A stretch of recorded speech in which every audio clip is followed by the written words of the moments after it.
Pa je li ovo normalno? 222 miliona za Neymar, 105 za ovog Dembela, kako se zove, iz Borussije Dortmund, Barcelona platila. Po 50-60 miliona neki drugi klubovi, Manchester City, te ovo, te ono. Čisto preseravanje. Pišanje para, pišanje po sirotinju, jarane, nemam komentara. Dakle, čisto preseravanje. Fudbal je postao čisto preseravanje. Nije sam postao, odavno je čisto preseravanje, jer ne znam šta moraš raditi da ti vrijediš 222 miliona eura. 222 miliona eura. Aj molim te, stavi te cifre u svoj vidik i razmisli koliko je to para. Dakle, prosječna kuća u St. Louisu za jednu familiju košta oko $140.000. Da kažeš da je fina kuća. Ako hoćeš malo ljepšu, kondominijum kakav, da kažem, 170-180.000. I moraš stvarno zarađivati, jel, ono normalnu platu da to platiš. $222 miliona. Onaj šejk ode tamo iz Saudijske Arabije, ode na neki odmor 5-6 dana, 700.000 eura potroši. Na šta, paša moj dobri? Na šta? Na šta te pare trošiš? Na koga? Šta to toliko košta? Koji bolan luksus? Jel te stid Boga? Jel te stid Boga? $700.000 potrošiti? Ova 220... Dakle, prosječna kuća u St. Louisu košta 140.000 i sad zamisli,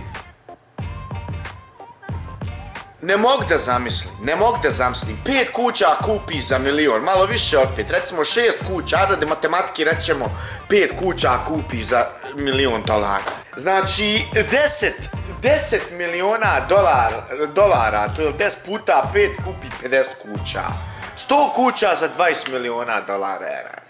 Znači, jedan čovjek vrijedi da pređe iz jednog tima u drugi ogromne pare, vrijedi 100 i nešto kuća, familija da je isplaćeno. Jel to normalno? I šta će ovaj Aro raditi? On će šutat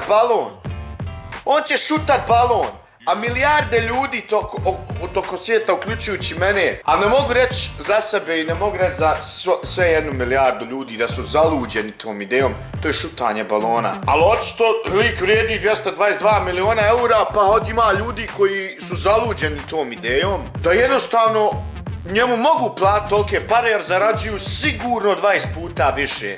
Jer nije niko glup da nekom plati 222 miliona eura, a da ne zaradi par milijardu i pol, 2 milijarde na tom jednom igraču. Od prodavanja dresova, od sponzora, alkohol. Znači, šta ima alkohol sa sportom? Znači, šta Sprite ima sa košarkom?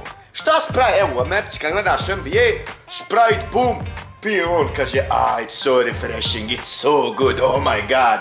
Oh, get in my belly, it is so good.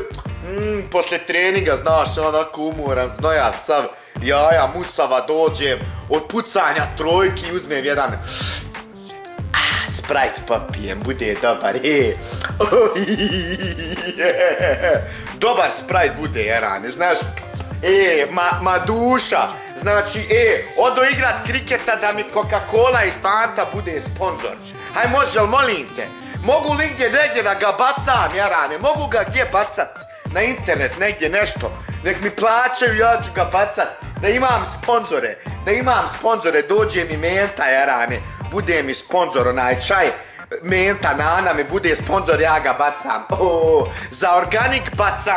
za organik bacanje po internetu, bude mi Podravka sponzor, može li kako to da mi se desi, ali ne, Neymar vrijedi 222 miliona dolara, onaj Arap prodaje tamo 700-800.000 na šta, nafte, ratovi, te ovo, te ono, neš da ulazim u to, a 222 miliona dolara šutajući jebeni balon na terenu.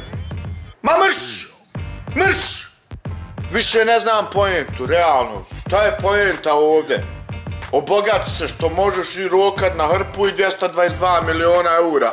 Pa kontam se koliko je ovi uspješnih Brazilaca. Oni su mogli one favele buraz očistit davnih dana. Pa koliko bi Ronaldo, koliko bi Ronaldo danas znači vrijedio?